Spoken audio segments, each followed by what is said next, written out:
Anatomy क्या होती है? किसी भी लिविंग ऑर्गेनिज्म को अगर आप इंटरनली स्टडी करते हैं, हम कहते हैं ये एनाटॉमिकल आपने स्टडी की, इसको एनाटॉमी कहते हैं।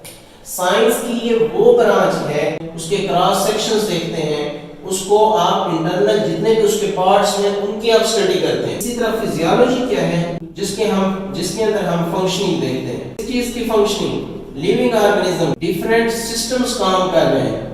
अगर मैं आपको एग्जांपल दूं सर्कुलेटरी सिस्टम की, ब्लड सर्कुलेशन किस तरह हो रही है, ये आपको मिलेगी किस चीज में? फिजियोलॉजी में आप देखते हैं इसकी फंक्शनिंग किस तरह हो रही है। इसी तरह आपके पास डाइजेस्टिव सिस्टम है, ये सिस्टम को जब हम इसकी फंक्शनिंग देखते हैं तो ये किस ब्रांच में फॉल कर रही है?